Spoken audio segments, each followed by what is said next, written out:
ऐसे ही ठाकुर जी पकड़े हाथ जो भी वृंदावन में घूम रहा हूँ। अच्छा, आपका ठाकुर जी ने हाथ पकड़ लिया हाँ और आपने जो है हाँ, जरूर पकड़ाया है। अच्छा वो अगर नहीं पकड़ते तो फिर वृंदावन नहीं आ पाता। अच्छा, वही पकड़ के लाया है। ठाकुर जी पकड़ के लाए हैं। हाँ तो गहरी दोस्ती है आपकी ठाकुर जी से। हाँ, जरूर। दोस्तों, वृंदावन की इस यात्रा में मैं लगातार आप सबको महान संतों के दर्शन करा रहा हूँ। एक ऐसे संत के दर्शन कराने जा रहा हूँ जो 25 साल पहले वृंदावन आए और वृंदावन की कुंज गलियों में ऐसे खोए कि अब वृंदावन से नाता जुड़ गया, वृंदावन से जाने का मन नहीं करता। तो वृंदावन में है क्या खास बात, वृंदावन का लगाव क्यों लोगों को हो जाता है, क्यों इतना प्रेम और संबंध वृंदावन से जुड़ जाता है कि लोग वृंदावन से दूर नहीं जा पाते। तो आइए महाराज जी के दर्शन कराऊंगा और दर्शन कराने के साथ ही वृंदावन की खासियत, वृंदावन की खूबसूरती वो आप सबको बताऊंगा। महाराज जी बहुत बहुत प्रणाम। जय श्री राधे। जय श्री राधे। महाराज जी 25 साल पहले आसाम से वृंदावन यहाँ आए और अब ऐसा मन रच बस गया कि यहीं पर रहना है जी। तो स्थान कहाँ महाराज जी? स्थान निकुंजवन। निकुंजवन। तो निकुंजवन यहीं पर भजन कीर्तन करना हाँ। और फिर जो है वृंदावन में विचरण करना जी। परिक्रमा भी लगाया करते हैं? अच्छा, कभी कभी, क्योंकि उम्र थोड़ी सी ज़्यादा हो गई है तो अब जो है कम थोड़ा सा वो कर लेते हैं। नहीं तो वैसे परिक्रमा लगा करती थी, तुलसी की कंठी माला और ये तिलक और वो सब भाव जो है आपका आनंदित करने वाला है महाराज जी।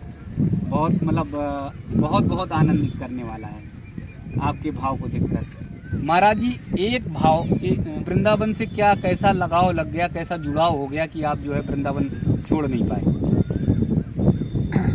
वृंदावन धाम ये रसमय धाम है। रसमयी धाम जी। यहाँ जो एक बार आ जाता है जी, वो मतलब यहाँ से फिर जाना नहीं चाहता है। जाना नहीं चाहिए। हाँ। अच्छा, तो वही रस आप में बस गया है। हाँ, ये ठाकुर जी की कृपा है जी। सबसे बड़ी बात है, उनकी कृपा है। अच्छा, जिन पर कृपा होगा वही जो है वही वृंदावन में रह सकता है, वास कर सकते हैं और आप पर कृपा हो गई। हाँ, कृपा तो जरूर हो गया, जब से रह रहा हूँ। अरे आप तो कृपा महाकृपा हो गई कि आप यमुना मैया के दर्शन करते हैं, परिक्रमा लगाते हैं और फिर जो है राधा रानी और कन्हैया की भक्ति में आनंदित हो जाते हैं।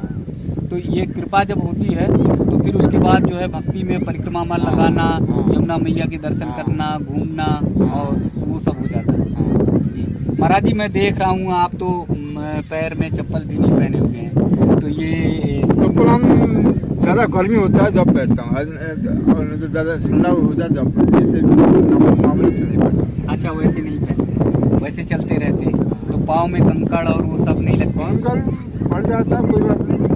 अच्छा, लेकिन जिसपे कन्हैया चले हैं, दौड़े हैं, तो उनका आनंद भी तो मिलता है, उनका रस भी तो मिलता है।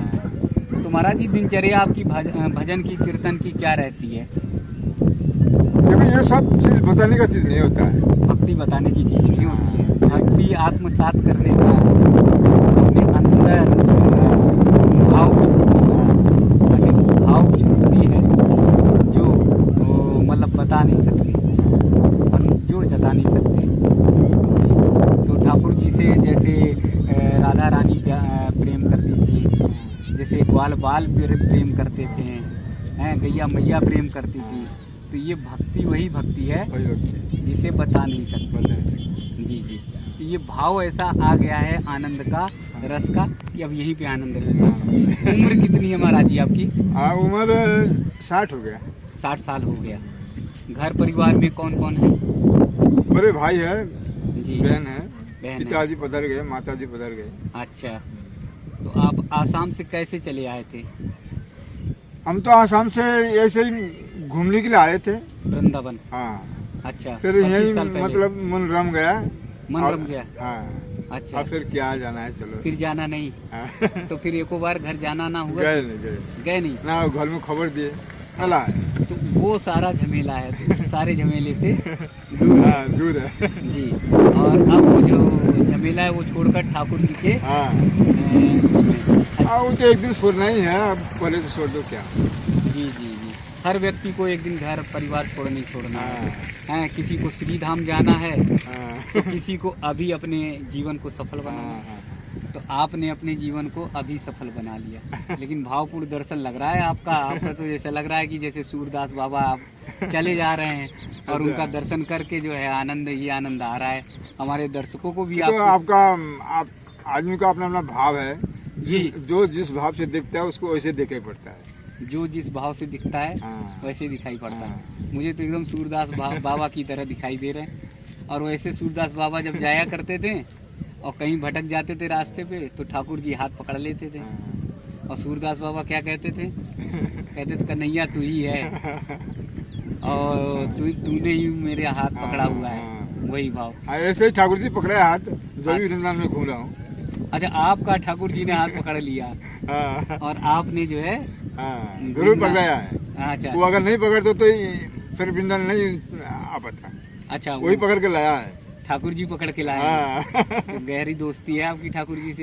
जरूर। यहाँ तो हम लोग भटक रहे हैं, मिल नहीं रहे ठाकुर जी, आपको तो मिल गए और आपने दोस्ती गहरी कर ली। जी दोस्तों, महाराज जी की का जो भाव है और जो भक्ति है वो एकदम सूरदास जी जैसी है भक्ति कि बस भक्ति में रमते हुए चले जा रहे हैं। ठाकुर जी का नाम जपते हुए चले जा रहे हैं, कन्हैया का नाम जपते हुए चले जा रहे हैं। जब रास्ते में महाराज जी दिखाई दे रहे थे तो नाम जाप करते हुए यानी ठाकुर जी का जप करते हुए चले जा रहे थे। और फिर मैंने रोका तो जैसे ठाकुर जी मदद के लिए आ जाया करते थे तो वैसे ही महाराज जी बता रहे हैं कि ठाकुर जी ने ही हाथ पकड़ लिया और बोला कि रुको, अब आसाम नहीं जाना है, अब केवल वृंदावन आना। और देखिए 60 साल की उम्र में कितना आनंद आ रहा है, कितना भाव आ रहा है, कितना प्रेम आ रहा है। यही भक्ति रस की बारिश वृंदावन में मिलती है। यही भक्ति रस का आनंद इस कुंज गलियों में मिलता है।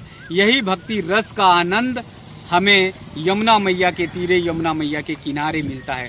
तो दर्शकों, साथियों, दोस्तों, आप कहीं पर भी हैं वृंदावन जरूर आइए, आस्था की डुबकी लगाइए, भाव विभोर हो जाइए और अपने कन्हैया को परिक्रमा मार्ग में, अपने कन्हैया को कुंज गलियों में और अपने कन्हैया को यमुना के तीरे ढूंढिए, दर्शन करिए। जैसे बाबा जी को, महाराज जी को कन्हैया ने हाथ पकड़ लिया, वैसे कहीं ना कहीं कन्हैया ठाकुर जी हमारा और आपका भी हाथ पकड़ेंगे। तो इसलिए वृंदावन जरूर आइए। वृंदावन में ऐसे ही महान संतों के दर्शन कराते रहेंगे। आप एकदम देखिए महाराज जी का भाव देखिए, बार बार मुस्कुराना महाराज जी का, बार बार हंसना। मुझे 2 चीजें दिखाई दे रही हैं। एक तो बाबा तुलसीदास जी का भाव दिखाई दे रहा है, दूसरा बाबा सूरदास जी का भाव दिखाई दे रहा है। सूरदास जी का भाव इसलिए कि महाराज जी ने कहा कि कन्हैया ने हाथ ठाकुर जी ने पकड़ लिया। और तुलसी बाबा का भाव इसलिए दिखाई दे रहा है कि तुलसी बाबा का भी भाव इसी तरह का था और इसीलिए रामचरितमानस उन्होंने रचा। और उनके भाव की तरफ देखिए, भाव की तरफ ले जाइए कि वो भाव कितना निर्मल, कितना प्यारा लग रहा है। महाराज जी बस लग रहा है कि आपके पैर को स्पर्श करके आपके पाँव में, चरण में वंदना करूं और आपको बस आशीर्वाद लूं और आपसे अनंत अनंत आशीर्वाद लूं, अनंत अनंत भाव लूं।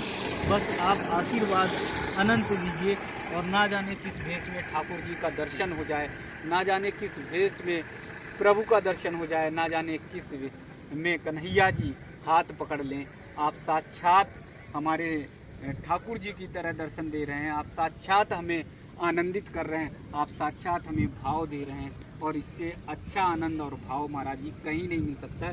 बस आपके पैर पकड़ के आपको आशीर्वाद लेने का मन कर रहा है, आपका पैर पकड़ के छूने का, छोड़ने का मन नहीं कर रहा। आपका पैर पकड़ के बस आपका आनंद लग रहा है। इतना प्यारा भाव महाराज जी लग रहा है, इतना आनंदित करने वाला भाव लग रहा है कि बस मैं भाव विवल हो गया हूँ। बस ये लग रहा है कि आज मुझे ठाकुर जी के साक्षात दर्शन होंगे। आज आपकी एक एक मुस्कान, एक एक हंसी मुझे आत्ममुग्ध कर दे रही है, एकदम अनुपम कर दे रही है। तो दोस्तों, वृंदावन में महान संतों के दर्शन कराते रहेंगे। मुझे बहुत आनंद आ जाता है जहाँ पर निर्मल भाव, सच्चा भाव और संत का आनंदित करने वाला भाव आ जाता है। महाराज जी की एक एक मुस्कुराहट आनंदित करने वाली है। सिर्फ महाराज जी को दिखाइए, देखिए कितना आनंद का भाव महाराज जी में आ रहा। सिर्फ महाराज जी को दिखाइए, सिर्फ महाराज जी को दिखाइए, केवल कितना भाव आनंदित कर रहे हैं। पास से जाकर, दूर से जाकर भाव लाइए।